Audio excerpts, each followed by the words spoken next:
Page 284, Ducks. The day before the last day of school, Mr. Tushman called me into his office to tell me they had found out the names of the 7th graders from the nature retreat. He read off a bunch of names that didn't mean anything to me, and then he said the last name, Edward Johnson. I nodded. You recognize that name? He said. They called him Eddie. Right. Well, they found this in Edward's locker. He handed me what was left of my hearing aid headband. The right piece was completely gone, and the left one was mangled. The band that connected the two, the Lobot part, was bent down the middle. His school wants to know if you want to press charges, said Mr. Tushman. I looked at my hearing aid. No, I don't think so, he shrugged. I'm being fitted for new ones anyway. Why don't you talk about it with your parents tonight? I'll call your mom tomorrow to talk about it with her, too. Would they go to jail? I asked. No, not jail, but they'll probably go to juvie court, and maybe they'll learn a lesson that way. Trust me, that Eddie kid is not learning any lessons, I joked. He sat down behind his desk. Augie, why don't you sit down for a second, he said. I sat down. All the things on his desk were the same as the first time I walked into his office last summer.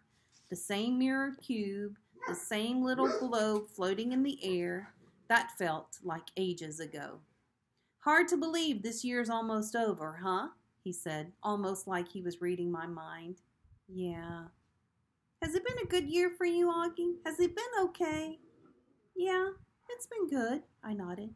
I know academically it's been a great year for you. You're one of our top students. Congrats on the high honor roll. Thanks, yeah, that's cool. But I know it's had its share of ups and downs, he said, raising his eyebrow. Certainly, that night at the nature reserve was one of the low points. Yeah, I nodded. But it was also kind of good, too. In what way? Well, you know, how people stood up for me and stuff. That was pretty wonderful, he said, smiling. Yeah. I know in school things got a little hairy with Julian at times. I have to admit he surprised me with that one. You know about that stuff? I asked him. Middle school directors have a way of knowing about a lot of stuff. And so do teachers. Do you have, like, secret security cameras in the hallways? I joked. And microphones everywhere, he laughed. No, seriously, he laughed again. No, not seriously. Oh, but teachers know more than kids think, Augie. I wish you and Jack had come to me about those mean notes that were left in your lockers. How do you know about that? Because teachers know everything. I'm telling you, middle school directors know all.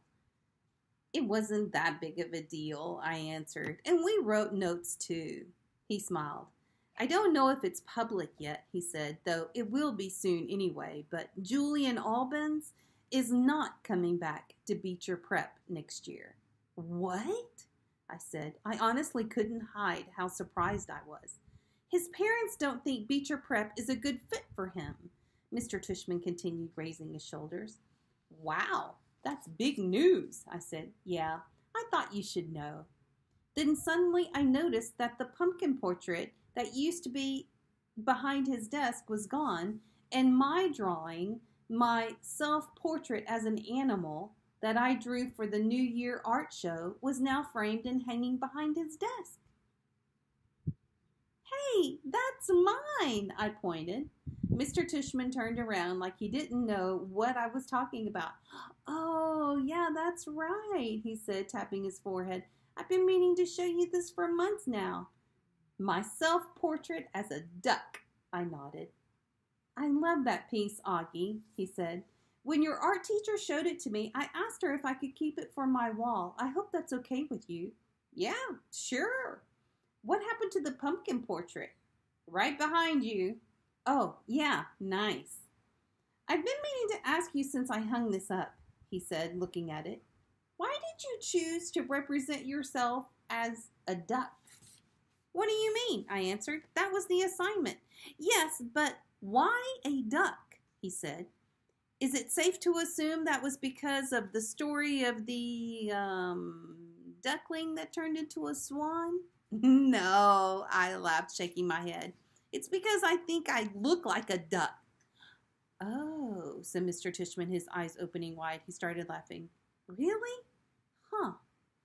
Here, I was looking for symbolism and metaphors, and sometimes a duck is just a duck. Yeah, I guess, I said, not quite getting why he thought that was so funny. He laughed to himself for a good 30 seconds. Anyway, Augie, thanks for chatting with me, he said finally. I just wanted you to know it's truly a pleasure having you here at Beecher Prep, and I'm really looking forward to next year. He reached across the desk, and we shook hands. See you tomorrow at graduation. See you tomorrow, Mr. Tishman.